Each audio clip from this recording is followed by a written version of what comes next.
Institute in Menlo Park, starting in 1977, was instrumental in bringing the Institute here to Oregon State University in 1995.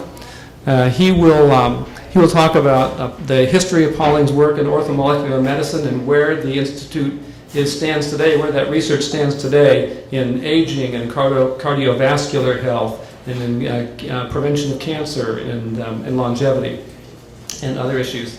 So please give a good City Club welcome to Chris Peterson and Steve Lawson.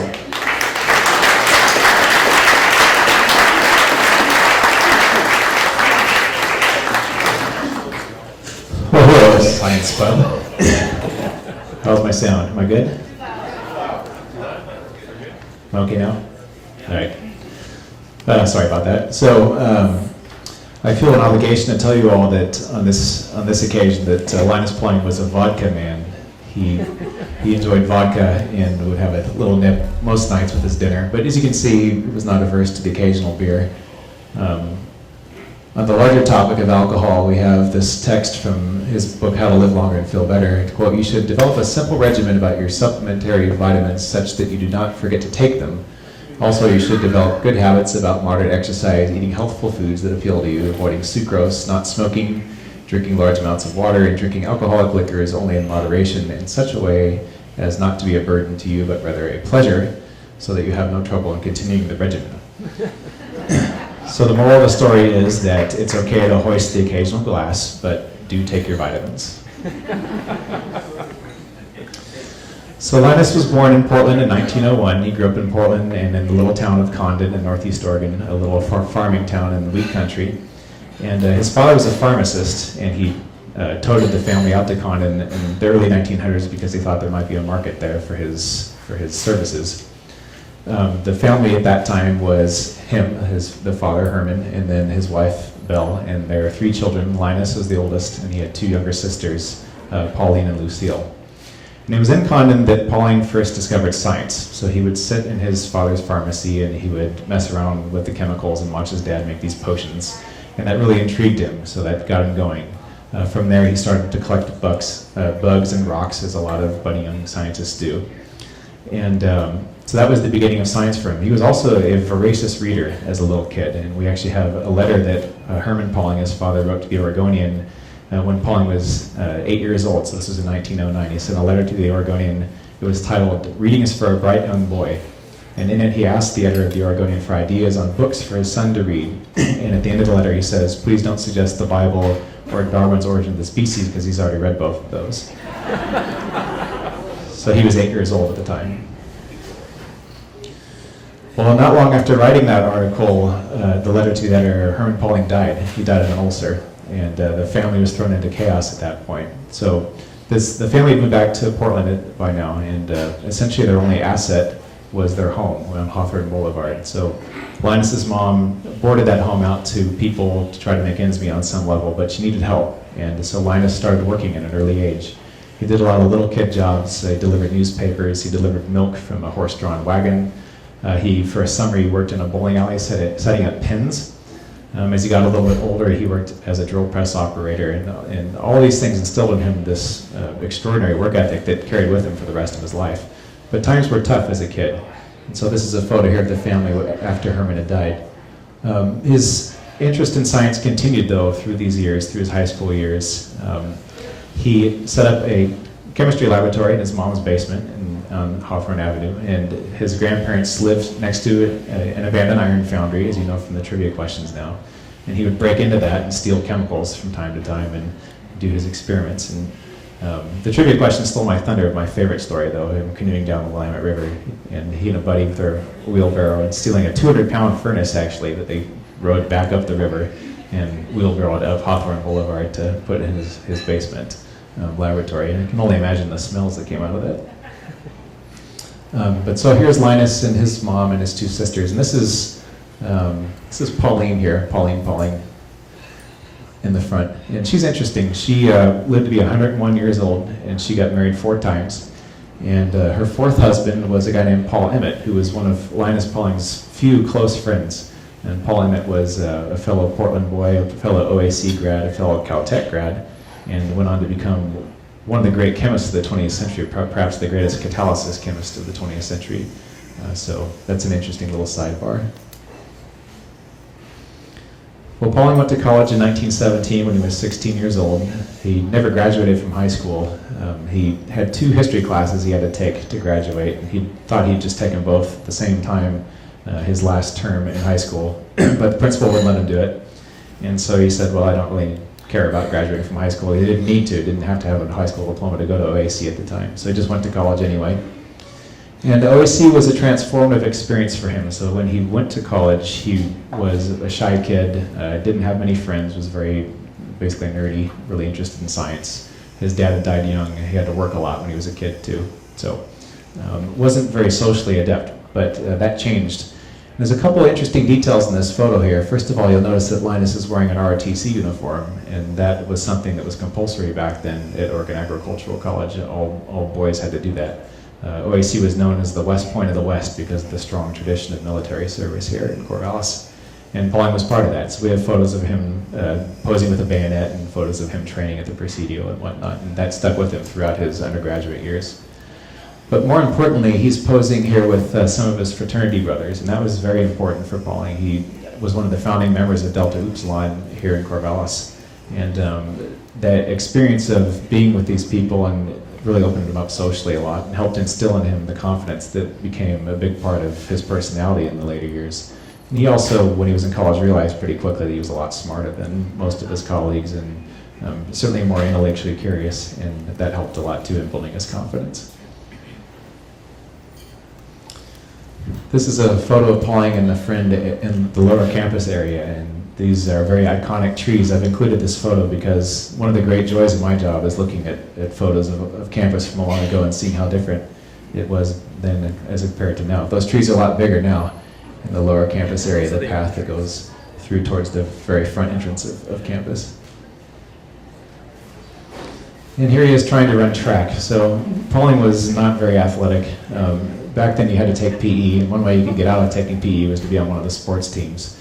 And so he decided to go up for the track team, and that didn't go very well. He only lasted a couple of days. But it has given us some great photos.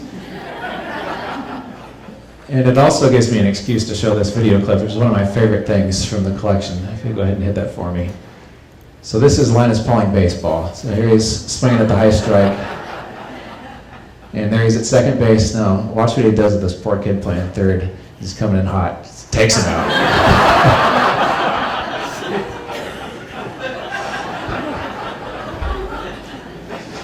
We've got about 500,000 items in our collection. That might be my favorite thing. So here he is working for the Department of Transportation. He was a pavement inspector, and this is a job that he did in the summer times for the most part to make money again, to keep himself afloat and the family afloat. But it took him 5 years to graduate from college, and the reason why is because he actually had to quit school for a while to work on this paving crew. And he made pretty good money, and his mom wanted him to stick it out, make a career out of being a pavement inspector, because he could keep the family going basically by doing this job. Fortunately for the history of science, Oregon Agricultural College also offered him a job at the time. So as we noted, he had 2 nicknames in college, the horrible nickname Peony that he got from his fraternity brothers, and then also the boy professor. So when he was 19 years old, the chemistry department here, they had an unexpected shortage in their staff, and they needed somebody to fill in to teach some introductory chemistry classes. And by then, Linus, who had been in school for 2 years at that point, but was still 19 years old, they asked him to teach some of these introductory chemistry classes. And so that's how he got his start, and that's how another way that he kind of kept himself going financially through those tough times. It's also where he met this person here. This is Ava Helen Miller. Ava Helen Miller was born in 1903 in Beaver Creek, and she went to high school in Salem. She was a student in a class called Chemistry for Home Economics Majors, taught by Linus Pauling. So, as you might have guessed, at OAC in the early 1920s, the home ec class was all girls. And Linus was 19, 20 years old, just only a year or 2 older than his students. So a pretty intimidating situation to walk into. So what he decided he needed to do was ask a tough question the very first day of class. And he said, what do you know about ammonium hydroxide? And he looked down his roll sheet to find a name he knew he could mispronounce. And he said, Miss Miller. And that was their very first interaction, he and Ava Helen Miller. So pretty soon they were taking walks across campus, and then eventually they became an item. She earned an A, but he gave her a B because he didn't want to be showing any favoritism. She never let him forget that. But they were married in 1923. They were married for 58 years until Eva Helen died in 1981, and she was, without doubt, the most important person in his life. And this is where I plug a new book that is out right now. It was written by this person right here, Mina Carson. She's a...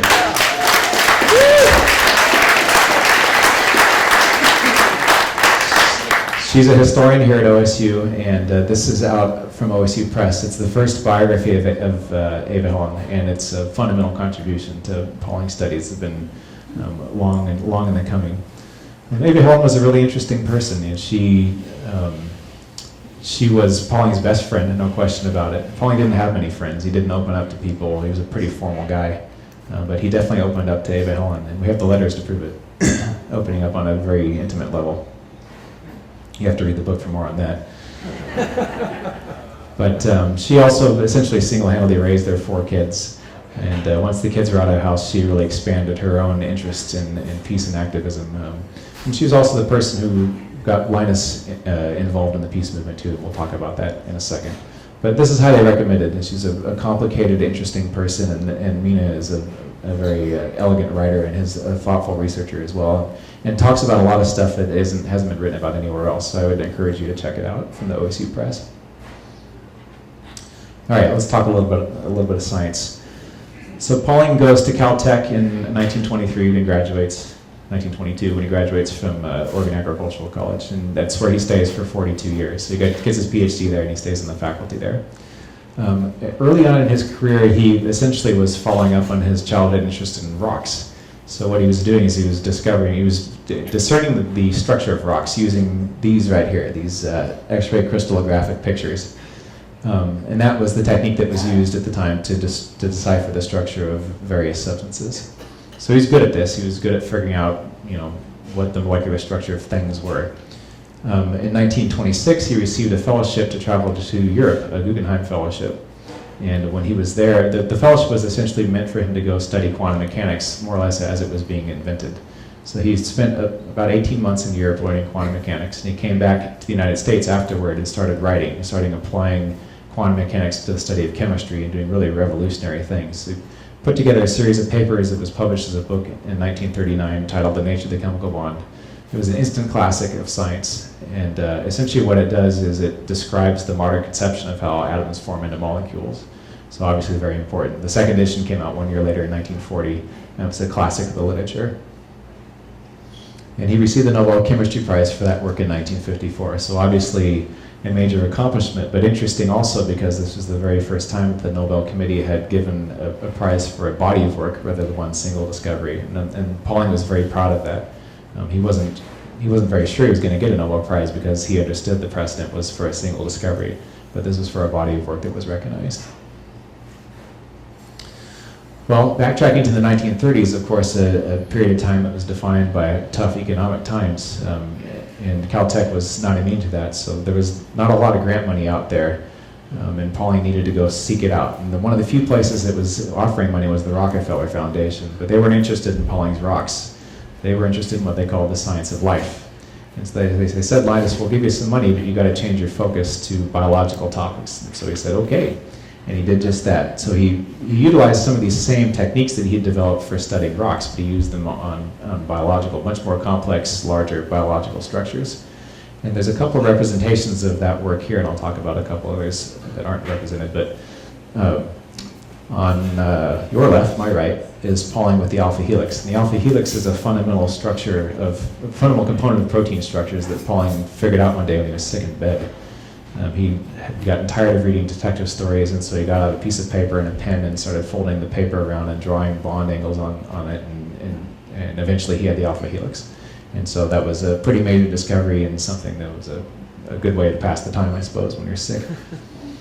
On the other side is a stamp that was issued by the U.S. Postal Service in 2008, and it celebrates Pauling's achievement with sickle cell anemia. So Pauling was the first person to conceptualize and experimentally prove the existence of a molecular disease. And sickle cell anemia is a disease that locates its origin to deformities in the hemoglobin cells of people who suffer from it. And Pauling, as I said, experimentally proved the existence of this.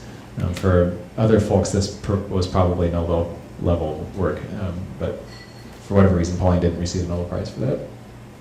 He did receive a stamp. A couple other things that are pretty interesting. One is the concept of biological specificity, and this came out of the same sort of program of work. And biological specificity is, basically what it does is it stresses the importance of shape in nature, and the importance of shape in forming compounds. And so Pauling theorized this concept wherein certain substances will come together to form a compound because they have very complementary shapes, like two pieces of a puzzle. And he talked about this in really interesting ways. So he explained the interaction of antibodies and antigens through molecular complementarity, but essentially coming together because of their shape and being held together by very weak hydrogen bonds. So that was one important application of this concept. But another one that's a little less well known, but really interesting to me, is this theory of smell. So he had the idea that certain scents had a specific shape that would attach to specific receptors in your nose and stay there for only a brief period of time because they're held by these, again, weak hydrogen bonds. That's, to me, an indication of a very creative mind. He also, in his spare time, came up with a theory of general anesthesia. Essentially, what he said is that anesthetic agents form what he called clathrate cages in your brain, which essentially were equivalent to ice crystals. And so these ice crystals, these cages, would impede electrical impulses in your brain and lead to the general anesthetic state. Another really interesting idea, we did some work on the theory of anesthesia for our blog and discovered that there is no accepted theory of why general anesthesia happens. It just does. It's just a little creepy, but I guess it works, so.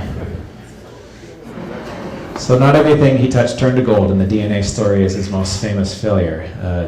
A lot of people know a little bit of this story. On this side, in the color, we have the classic double helix structure that Watson and Crick submitted in 1953. On the other side, we have a model that some guy built of the Pauling-Corey triple helix and took a picture of it and put it on the internet. It's the only picture I've ever seen of the triple helix. So the triple helix was a total failure. It was manifestly wrong, and people are always interested in why Pauling would have published something that in fact violated some of the principles that he had published in his own books. And there's a couple important reasons why. The first one is that he didn't really care about it that much. It was a rust job. He didn't spend much time on DNA because he didn't think it was important. In fact, a lot of people didn't think it was important back then. The scientific thinking at the time was that the genetic material was held in protein structures and not in DNA, so DNA was not something worth studying. So that was a piece of it. Another piece of it was he had bad pictures, and a lot of us have probably seen, I wish I'd included in the slide, the classic Rosalind Franklin, basically an X, that's what it looks like, the X-ray crystallographic photo that she took of DNA that Watson and Crick used to determine the double helical structure of DNA. Pauling had a picture that was taken a few years earlier that, unbeknownst to him and unbeknownst to the person who took it, actually was a combination of two different kinds of DNA, a wet form and a dry form. And to me, it just looks like basically a smudge. It's striking how different it looks from Rosalind Franklin's photo. So those were two of the biggest reasons why, but it's also perhaps a testament to Pauling's arrogance at that time that he thought he could just whip this out and it would be right, and it was totally wrong, and he was chastened by that. Well, he is, of course, remembered as a peace activist of significant renown, and this is not something that you would have ever expected until the end of World War II. Pauling was very much apolitical before the conclusion of World War II. Very much content to do his science and little else. But he and many other scientists were very much alarmed by the explosion of atomic bombs over Hiroshima and Nagasaki in August of 1945. And the scientists could understand how these bombs worked and the amount of energy that they were releasing, and they became increasingly alarmed as bigger bombs were being created and more bombs were being created. So Eva Helen finally convinced Linus that he needed to do something about this because there was a strong possibility that if he didn't use his time and his energy and his intellect to advocate against what was happening in the world, there might not be a world for him to do science in. And so that was a compelling argument to him, and he started to spend more and more of his time engaged in peace activities until finally he was spending about half of his time engaged in peace activities. And this really lasted for the rest of his life until his death in 1994. During sort of the pinnacle of his activism, though, in the mid to late 50s, he was focusing on one particular issue that he thought he'd make a difference in, and that was it was radioactive fallout from above ground nuclear tests. So these days we take it for granted that you explode a nuclear bomb in the atmosphere and eventually radiation is going to come back down to the earth and cause harm. This was much more of a controversial idea back during the Cold War, but this was something he really focused on and spoke about, traveled the world speaking about and agitating against. Well, in 1957, he and Eva Helen decided to change their tacks a little bit. And what they did was they created a petition. They circulated all around the world, ultimately gathering the signatures of 13,000 scientists, not just people, but just scientists specifically, saying that we need to stop this. We need to stop exploding bombs in the atmosphere. It's causing great harm in a lot of different ways. And in 1958, they submitted that to the United Nations. And in 1963, the Soviet Union, the United States, and Great Britain agreed to the Partial Test Ban Treaty, in which they banned atmospheric testing, and Pauling received the Nobel Peace Prize for his efforts in making that happen. He became, at that point, the first person to receive 2 unshared Nobel Prizes, and he remains the only person to receive 2 unshared Nobel Prizes. It was not a popular decision in the minds of many. This is the headline of the editorial that Life magazine wrote in response to his receipt of the Nobel Peace Prize. Pauling took a real beating for his beliefs. He had his passport revoked a couple of times. He was engaged in a number of libel lawsuits against publications that called him a communist. He was eventually more or less drummed out from his faculty position at Caltech. And he, perhaps most famously, or for him, it was a triumphant moment. He was called before the Senate Internal Security Subcommittee in 1960, the summer of 1960, which this was like the Senate version of the House Un-American Affairs Committee. And what they wanted was they wanted to list the people who helped him circulate his petition. And Pauling said, I'm not going to do that because these people, they don't have the same leverage that I do. They don't have the same power that I do. And there's a good chance they're going to get blacklisted and their careers are going to be ruined, their lives are going to be ruined, so I'm not going to do it. And the committee said, we're going to throw you in jail if you don't do it. And so they recessed for a couple of months and they came back and they said, are you going to do it now? And he said, no. And they backed down. He called their bluff and they backed down. And that was a triumphant moment for him, but also a source of just tremendous bitterness afterwards. We have this little scrap of paper that he wrote on the flight back from Washington, D.C. to Pasadena, where he talks about how this country has failed and he's going to run for president. And that was the only time he ever expressed any interest in political office at all, but it was this an indication of how frustrated he was, and it didn't last very long. Steve's going to talk about orthomolecular medicine. Pauling, known to many as the vitamin C guy. I include this slide to note that, and also because I really like this photo here. So the Pauling papers came to OSU in 1986, and I don't think I have enough time to tell the whole story, but in the Q&A, if people are interested, that's one that we can talk about a little bit. But the Pauling papers are massive. And so this is a photo of Pauling and Portland Mayor at the time, Bud Clark, and OSU President at the time, John Byrne. They had a celebration in Portland when he made the announcement he was going to give his papers to OSU. The papers are enormous. They are 4,400 linear feet thereabouts, which is about 8/10 of a mile of archival material. We have 500 boxes of letters. We have all of his awards, including his 47 honorary doctorates. We have 2,200 pages of scrapbook leaves. We have about 6,000 photographs, at least that many newspaper clippings, all of his manuscripts. We have some of his clothes. We have his and his wife's library. We have beard clippings that he saved from the 1930s. His personal safe. It's just an incredibly rich collection. It took us about 20 years to arrange and describe. So I would leave you with this. This is the landing page for all of our online Pauling resources. As Nick mentioned, we have a blog that we publish once a week. We also have 6 documentary histories that speak specifically to various aspects, various important aspects of his career, and there's a whole bunch more stuff there too. So that is pretty much what I have. I'll turn it over to Steve now. Thank you.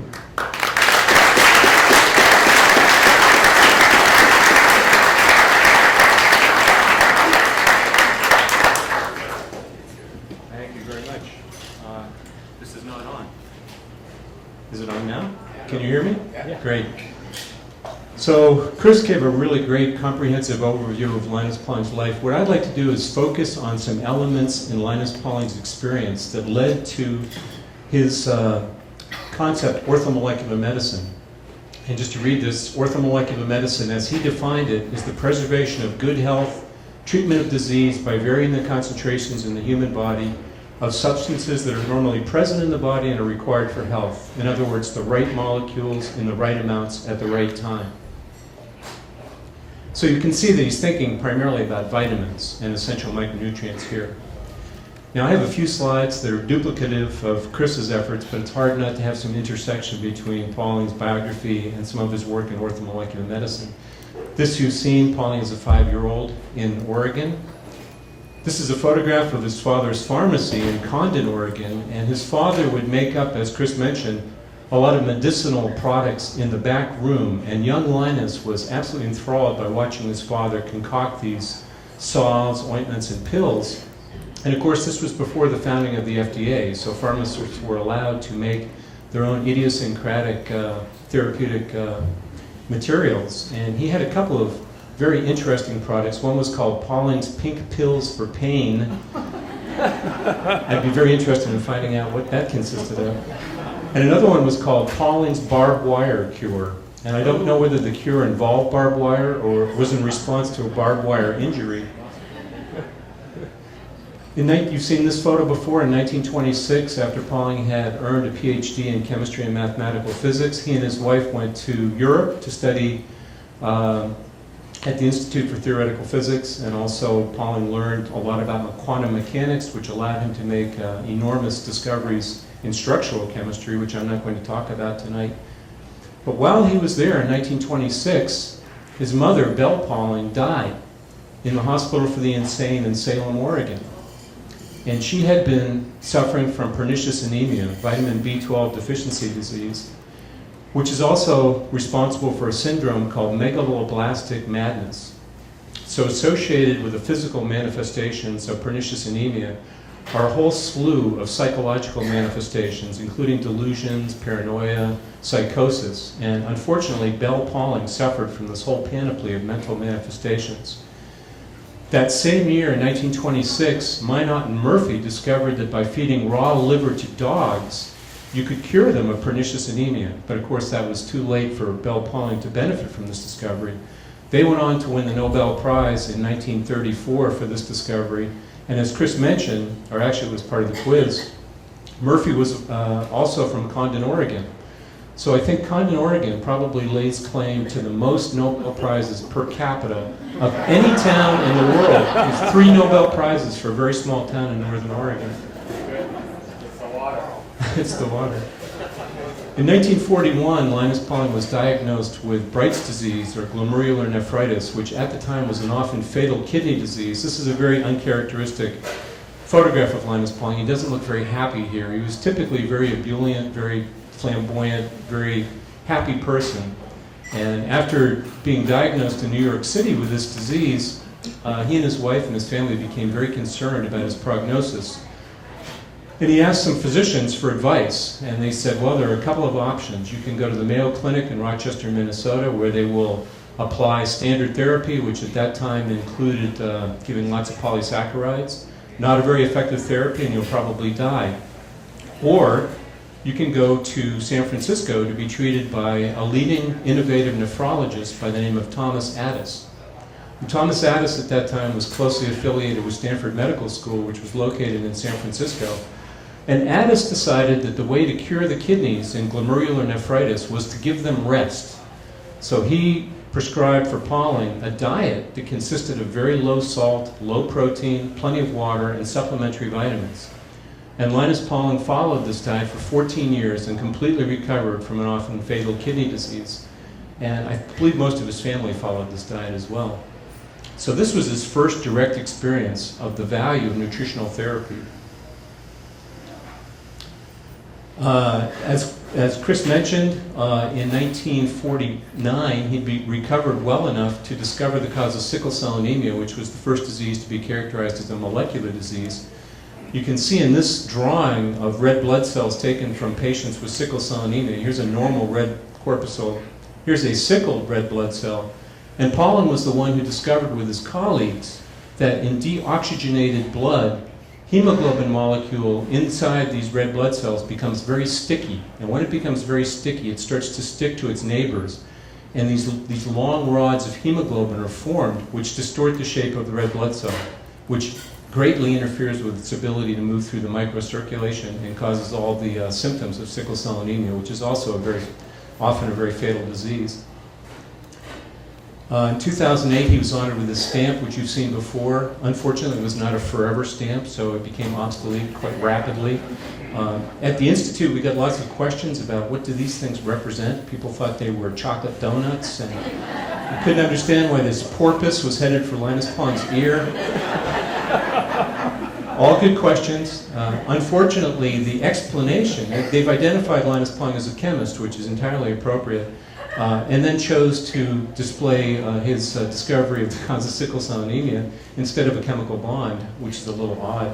But this is an adhesive stamp, so on the reverse of the sheet of stamps, there was a good explanation about sickle cell anemia and what these represent. But of course, when you take the stamp off and put it in an envelope and send it to someone, the explanation is thrown into the wastebasket. So it's kind of a mystifying stamp to honor Linus Pauling. You've seen this picture before from Chris. This is the alpha helix. This was discovered in 1951, which is the main structural theme of proteins that erred in this whole major science of molecular biology. So we're moving from molecular medicine with the discovery of the cause of sickle cell anemia now to molecular biology with concentration on the importance of the shape of biological molecules and how that affects the way they interact in the body, which Chris has already spoken about. In the 1950s, Linus Pauling was starting to cast about for a new research direction. And he thought about two major research topics that were worthy of further investigation. One was cancer, and he thought that he would not get into the cancer field because there were thousands of really well-qualified scientists with good track record who were already studying cancer. The other issue that he'd become interested in was mental illness. And I think this had something to do, of course, with his mother's suffering from pernicious anemia and all the mental manifestations of that. And also because his son, Linus Pauling Jr., who had just graduated from Harvard Medical School in 1952, began a residency in psychiatry at the University of Hawaii. And that undoubtedly prompted his father to think a little bit about mental illness and sought his son going into the field of psychiatry. He was also aware that the conventional treatment of mental illness and schizophrenia in the 1950s was very crude, and there was a very poor understanding of what might be biochemical or genetic mechanisms that might underlie this phenomenon of mental illness. So this was the day of Freudian analysis, lobotomy, electroshock therapy, and very heavy drug therapy. And Pauling didn't think that that really got at the basic pinnings of why mental illness exists. So he turned his attention to enzyme kinetics, dysfunctions of enzymes in the brain that might be responsible for mental illness. He really did not make much headway in this area except for developing the theory of anesthesia, which Chris has already talked about. Until 1965, when he was visiting friends in Carmel, California, and saw this book on the coffee table. It was a book written by a research psychiatrist, Abram Hoffer, who at that time was the director of psychiatric research in Saskatchewan, Canada, called Niacin Therapy in Psychiatry. And Hoffer was treating schizophrenia with massive doses of niacin, or vitamin B3, and vitamin C, and seemed to have fairly good response to this orthomolecular treatment of schizophrenics. And this really resonated with Pauling. He thought this was astonishing that you could treat mental illness, specifically schizophrenia, with large doses of a micronutrient that will prevent a deficiency disease in minute quantities. A year later, in 1966, when he was talking in New York City about the wonderful things that were happening in society and technological advances in chemistry in particular, he kind of offhandedly expressed the desire to live for a long time because so many wonderful things were happening in science. When he returned to California, he got a letter from this fellow, a biochemist by the name of Irwin Stone. And Stone said, well, you shouldn't be satisfied with just living for a while longer. You should really aim for about another 50 years. And here's how you can do it. Start taking vitamin C. If you take a few grams of vitamin C a day, you will live longer. Pauling, of course, was a little skeptical, but on the other hand, he was aware of the application of large doses of niacin to treat schizophrenia. So I think he was interested in looking at the research that Irwin Stone provided to him. And Stone provided him with sheets of studies that had been done in the 1930s, 1940s, and 1950s, showing that vitamin C in large doses had some value in preventing and treating the common cold. This really resonated with Pauling because he and his wife had suffered from very, very bad colds for most of his career.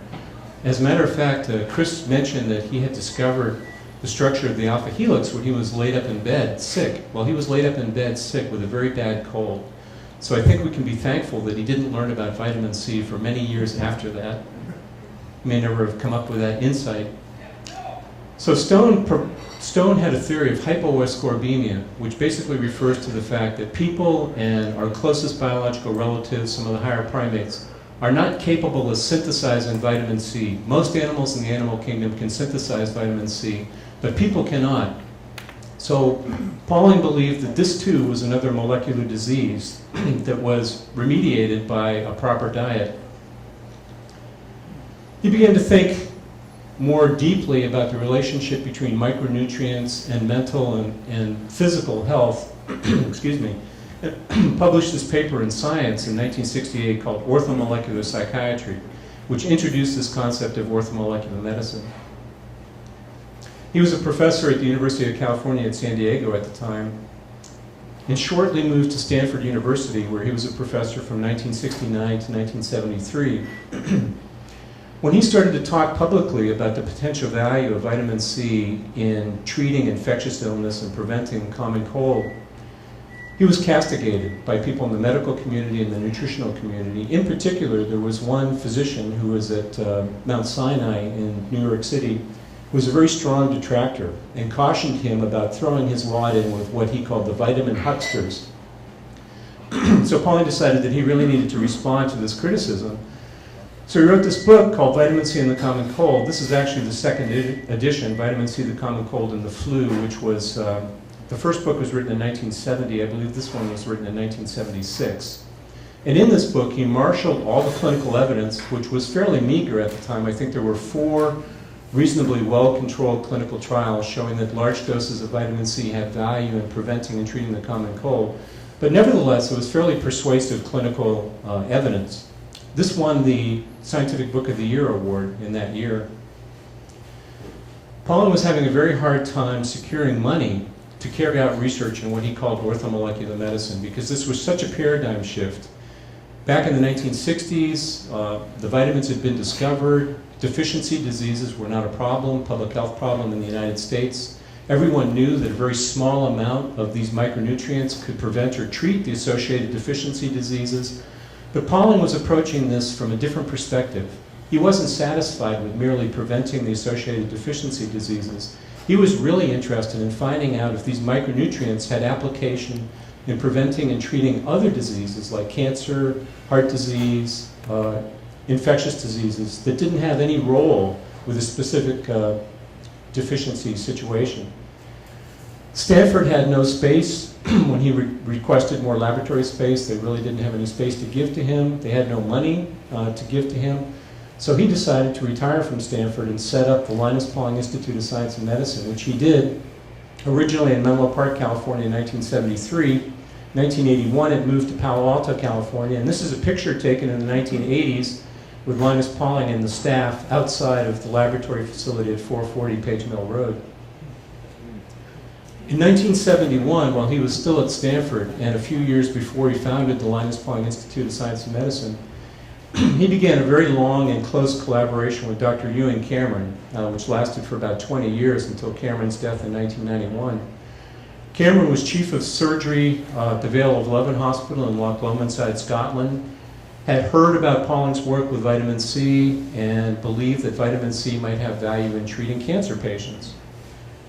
Cameron was mainly interested in making cancer a manageable disease, and for reasons I don't really have time to go into, he thought that vitamin C might allow people to live longer with cancer, maybe prevent the infiltration of neighboring tissues by malignant cells and slow down the growth of solid tumors by enhancing host resistance to cancer. So he contacted Linus Pauling and said, I've been reading what you've been saying about vitamin C, and I'd like to begin giving vitamin C to my cancer patients. And the two of them came up with a protocol that involved giving approximately 10 grams of vitamin C orally and intravenously to terminal cancer patients. And at that time, the patient population that Cameron was treating were patients who were hospitalized waiting to die. So there was no effective radiotherapy, there was no surgery that was effective, there was no chemotherapy that was effective for these people. Primarily, they were hospitalized and given a concoction called Brompton's cocktail. Has anybody ever heard of Brompton's cocktail? Brompton's cocktail was a mixture of cocaine, heroin, and alcohol. And they gave it to terminal cancer patients to make their lives better. They weren't worried about people becoming drug addicted. They just wanted to free them from pain so that they could live out their remaining days free of pain. So this was the patient population that Cameron gave high-dose vitamin C to. It's a photograph of Linus Pauling talking with you and Cameron in the labs at the Linus Pauling Institute. They published many technical papers on this that resulted in a book for the lay public published in 1979, Cancer and Vitamin C, which is still in press after all these years. This is for the lay public, but they published many technical papers showing that generally the response to high-dose vitamin C was very favorable. Now, they didn't quite understand the mechanism, and although Cameron was interested in some of the mechanistic pinnings of why vitamin C might have value in treating cancer, they were mainly interested in helping their patients. So they didn't really spend a lot of time looking at the mechanism behind the effect of vitamin C in cancer. The Mayo Clinic carried out 2 randomized placebo-controlled double-blind clinical trials of high-dose vitamin C in cancer. One was in the late 1970s, another one was in the mid-1980s. The second one was carried out in response to criticisms about the first study, which had very serious methodological flaws. Nevertheless, both of those Mayo Clinic studies failed to show any benefit for high-dose vitamin C in treating cancer. Patients did not survive any longer. Subjectively, they didn't seem to feel any better. However, there was one perhaps very critical difference in the way the Cameron's patients were treated and the way the patients were treated in the Mayo Clinic studies, and that had to do with the mode of administration. Cameron was giving vitamin C both orally and intravenously. When you give vitamin C intravenously, you get very, very high blood concentrations. Now, just within the last dozen years or so, work done at the NIH by Mark Levine in Bethesda has shown that when you give vitamin C intravenously, it helps generate hydrogen peroxide. And the hydrogen peroxide can diffuse into tumor cells and interfere with the mitochondrial machinery and help to kill the cancer cells. So this could be the reason why the Mayo Clinic studies failed, because they gave vitamin C only orally and never intravenously. So they never got those very high concentrations, which may be most effective in killing cancer cells. Pauling organized a lot of his thoughts on orthomolecular medicine and published this book in 1986, How to Live Longer and Feel Better. This particular edition was published as the 20th anniversary edition by OSU Press and has been one of their best sellers. And in 1994, he died. We knew that he was going to succumb to his prostate cancer. We had other problems in Palo Alto that had to do with finances. The financial situation in the Institute had never been very robust. And we had a zoning problem in California as well, because the zoning on the property which the building was located at 440 Page Mill Road was scheduled to convert from commercial to residential. So we had to move. We had no endowment, Pauling was dying, and we had to leave town, which led us here to Oregon State University. Of course, as Chris mentioned, in 1986, Pauling had decided to give all his papers to Oregon State University. I think mainly thanks to the efforts of John Byrne, very cleverly asked for Ava Helen's papers as well, and I think that resonated very deeply with Linus Pauling.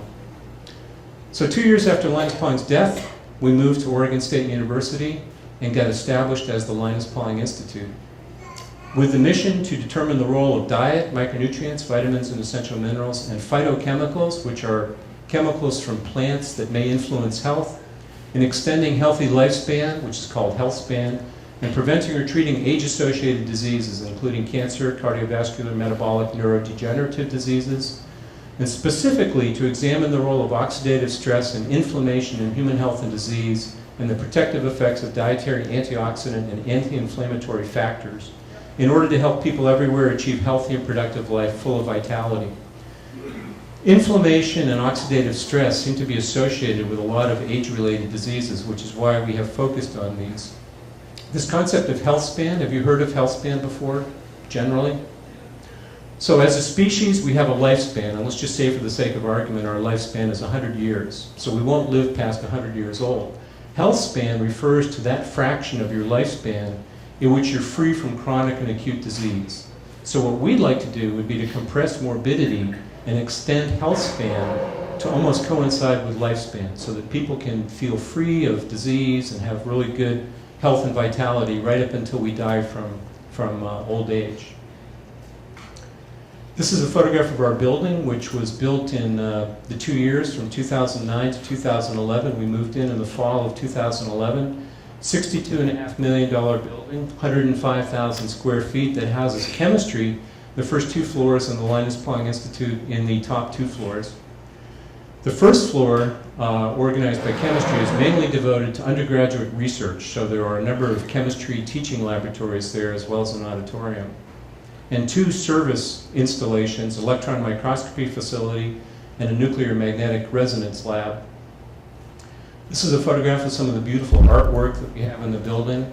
Many of you may know that back in the 1970s, the Oregon legislature passed a law that said any public building over $100,000 has to spend 1% of the capital construction costs in art, publicly available art. So in our case, that was $44 million in construction costs. We had $440,000 for art, and we selected after an RFP process a really great light painting artist from Worcester, Massachusetts by the name of Stephen Knapp, who created these beautiful prismatic displays on the wall that are stimulated by Pauling's work in the chemical bond and structural chemistry. It's a nice photograph of our beautiful labs on the 3rd floor. And in order to carry out the mission of the Linus Pauling Institute, we've organized the research into 3 major areas: cardiovascular and metabolic diseases, cancer chemoprotection, and the healthy aging program. We have about 7 principal investigators in the cardiovascular and metabolic disease area. I don't have time to talk about the research that's going on in all these laboratories, but I think I will mention some of Fred Stevens' work since we're here in a pub. And I do think that this presentation probably seems a lot better if you've had a few beers, so this might be a good time to have a few more beers.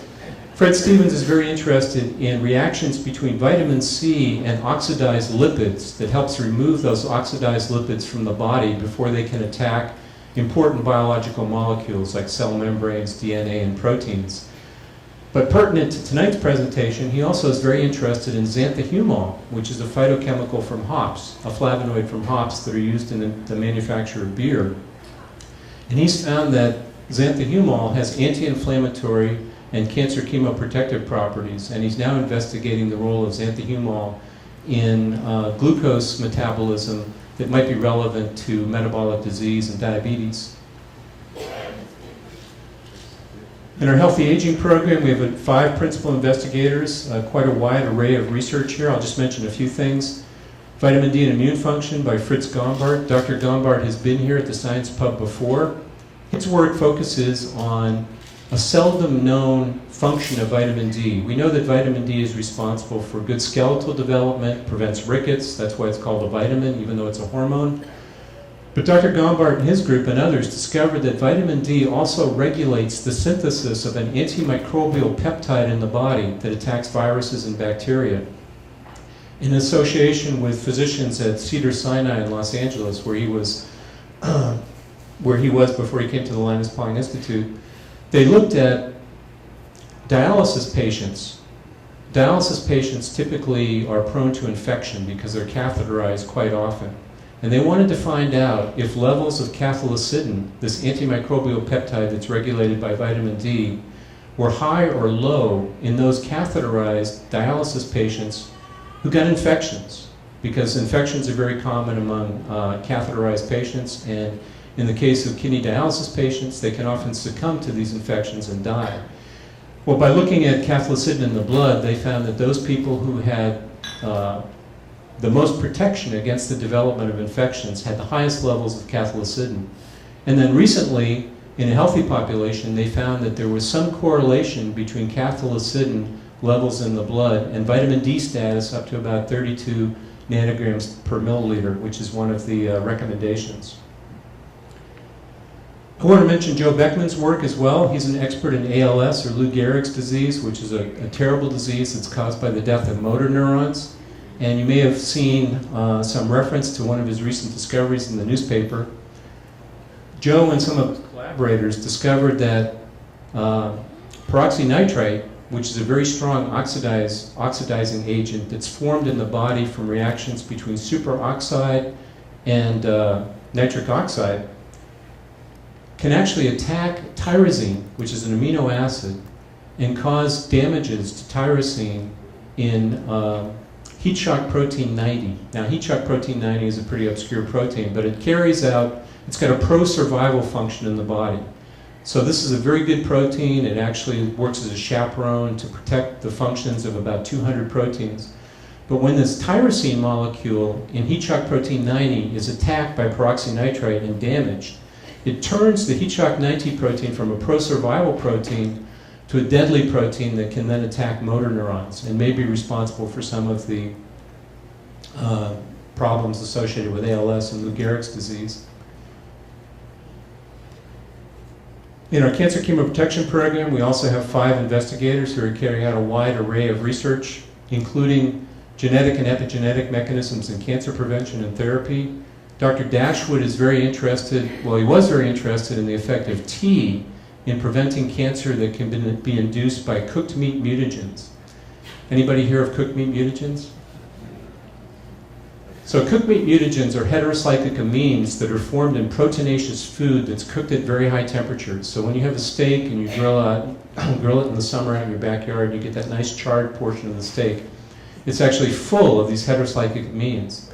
If you take those heterocyclic amines and feed them to rats, the rats can develop lesions in their colon that could be harbingers of colon cancer. So Dr. Dashwood was wondering if there was any kind of dietary intervention that might interfere with this carcinogenic process, and found that tea, green tea, white tea, to some degree black tea, and oolong tea, actually can protect the rats from developing these lesions when it's co-administered with these heterocyclic amines. And the tea is just normal tea, the way you would brew tea at home. White tea seems to be the most effective. More recently, he's very interested in a phytochemical from broccoli called sulforaphane. And sulforaphane has been known for a long time to induce phase 2 enzymes in the liver, which can detoxify carcinogens. So that anti-cancer effect of sulforaphane has been known and characterized for quite a long time. But Rod and his colleagues have discovered a new function of sulforaphane, which has to do with histone deacetylase inhibition. Don't really have time to get into all the details of that, but suffice it to say that when histone deacetylase is inhibited, it can turn on cancer suppressor genes, which are turned off in tumor cells. So sulforaphane may have a very interesting anti-cancer role there as well. Now, it would be remiss if I didn't show any data in a scientific presentation, so I'm going to show some work done by Tori Hagen, who's in our Healthy Aging program. This data is quite old, but it's still very factual. And the fact that it's old, I think, is appropriate because he studies aging. Dr. Hagen has been interested in the molecular basis of aging. And in order to study this, you can't really study people because it's very difficult to follow people from infants to old age. They outlive the investigator. Not a good model at all to study aging. So you want to study an animal that's similar to people in many ways, but has a short lifespan. So Dr. Hagen studies rats. And if you look at old rats in a cage, the old rats are they don't have much physical activity. If you test their memory performance and their cognitive abilities, not very good compared to young rats. So he was wondering what is responsible for these detriments that we associate with aging in rats. And he started to wonder if mitochondria might be responsible. Anybody know what mitochondria are? Some people do, okay, good. Mitochondria are organelles in cells that convert food energy into chemical energy. So basically they power everything that the body does. So they convert food energy into ATP, and your heart is loaded with mitochondria because your heart's a muscle that has to keep pounding throughout your life. So he wondered if perhaps the reason these old rats were not showing much activity was because there was some impairment in their mitochondrial function.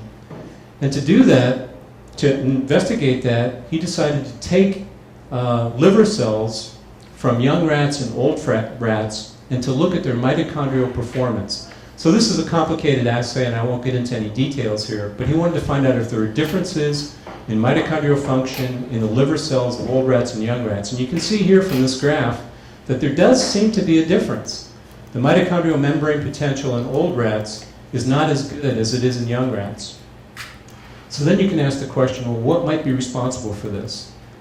And he happened to measure a number of very important substances in mitochondrial energy metabolism, one of which is carnitine. Carnitine is a non-protein amino acid that declines with age. So he measured carnitine levels in the old rats, much, much lower than carnitine levels in the young rats. And since carnitine is involved in getting fatty acids, the food energy, into the mitochondria where they're oxidized to generate chemical energy, he wondered if perhaps this declination in carnitine levels in the liver cells of these old rats might explain why they don't have much energy. So he decided to do a very simple feeding experiment where he took old rats and mixed carnitine into the water, and he used a particular form of carnitine called acetyl L-carnitine, which is a little bit more bioavailable and a little bit more uniformly distributed through tissues in the body. And he gave carnitine to old rats for about a month. And then he took liver cells from the old rats to find out if the mitochondrial performance had changed at all. And here you can see when he gave carnitine to young rats, there was really no change in mitochondrial performance. However, when he gave carnitine to the old rats, there's a dramatic shift in this graph of mitochondrial performance, and it looks very similar to young rats now. So if we go back, you can see that the old rats here, mitochondrial membrane performance is not as good as the young rats. Here's that same graph, and now you can see with this acetyl L-carnitine supplementation in the old rats, this is looking very similar to what you see in normal young rats. So that's great, but it begs the question, so what? You've actually changed mitochondrial performance in the livers of these old rats, but does it have any meaningful outcome that we can observe? Very fair question to ask. So he decided to actually measure physical activity or ambulatory activity in these rats. So one way of doing that is to actually put little cameras or detectors in the rat cages, and you can measure the distance that rats will travel in their cage. And here we have a bar graph showing the distance traveled in centimeters per hour in young animals. And you can see that they somewhere between 500 and 600 centimeters per hour. So young rats are very active. Old rats, on the other hand, are not very active. They have about a third of the ambulatory activity as young rats. So basically they're just sitting in their cage. They might get up every once in a while just to see if anything's changed, but they're not doing much at all. If you give young rats carnitine in their drinking water, you also increase their ambulatory activity slightly. But if you give carnitine to old rats in their drinking water and then measure ambulatory activity, it's dramatically increased, almost doubled. So it goes from about 200 centimeters an hour to 400 centimeters an hour, which is pretty significant. Not quite as good as young rats, but getting better. Now, one other substance that's very important in the mitochondrial function is an antioxidant called lipoic acid. Lipoic acid is synthesized in the body and also present in the diets in fairly high quantities in some vegetables like spinach. Carnitine, I should mention, is also synthesized in the body and present in the diet. So both of these substances would be considered orthomolecular substances. They're not drugs, they're made in the body and they're present in the diet. Dr. Hagen knew that lipoic acid was a very important antioxidant in the mitochondria, and maybe if the mitochondria are functioning even better in these old rats, perhaps they're throwing off a lot of radicals or more oxidative species because they're generating a lot more ATP and burning a lot of fat. So by giving lipoic acid, he thought that he might be able to quench the free radical generation in the mitochondria in these old rats. And he decided also to check whether this would have any effect on their physical activity. So again, we're looking at distance traveled here, centimeters per hour. This represents the distance traveled by old rats, again about 200 centimeters per hour, before being supplemented with lipoic acid. And this graph represents after supplementation with lipoic acid. Not quite doubled, but again, very substantial increase. So then he asked the question, what happens if we combine lipoic acid and acetyl L-carnitine and give this to old rats and young rats? And this particular test does not involve ambulatory activity. This is a memory function test that he performed with young rats and old rats.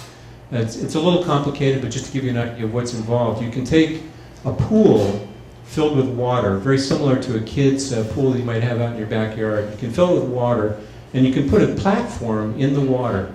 And then you can take a rat, put a rat in the edge of the pool, and find out how long it takes that rat to swim from the edge of the pool around in the water till it finds that platform, drags itself out of the water, because obviously it doesn't want to stay in the water, it wants to get out of the water.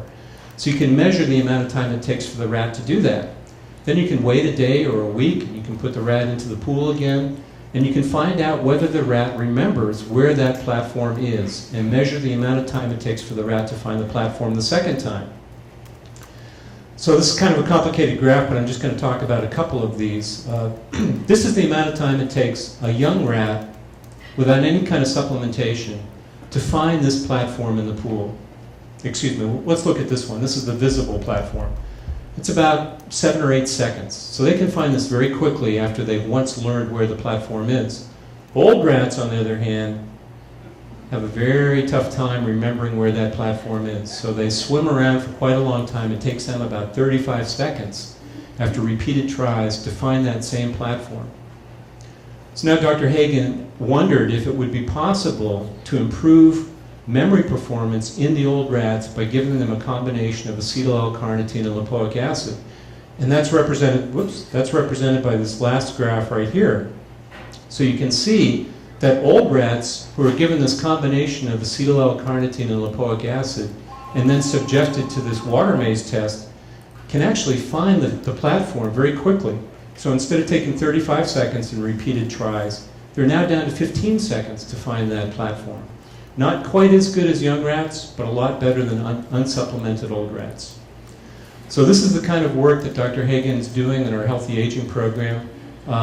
If you're a rat, this is really terrific news. The same kind of work has been carried out in dogs and beagles, and of course the idea eventually is to become more translational about this and move this kind of experimentation into people to find out if older people could benefit from the same combination of micronutrients. Now, I want to mention 2 areas of outreach that the Linus Pauling Institute maintains. One is the Micronutrient Information Center, which is an online resource for peer-reviewed, updated, accurate information on the role of micronutrients, phytochemicals, and dietary factors in the prevention of disease, mainly also the treatment of disease when applicable. This is a very popular website. It debuted in the year 2000 and currently gets about 20 to 25 million hits per year, and is the main portal, internet portal for the Linus Pauling Institute. So people out there all over the world who Google vitamin C or Linus Pauling or indole 3-carbinol or sulforaphane or alpha-lipoic acid will find us through the Micronutrient Information Center. It also covers a lot of dietary factors like vegetables, fruits, legumes, beans, beverages like tea and coffee and alcohol. So I encourage you, if you have detailed questions about the role of dietary factors in preventing and treating disease, you might want to visit this on our website. We also have a relatively new program called the Healthy Youth Program.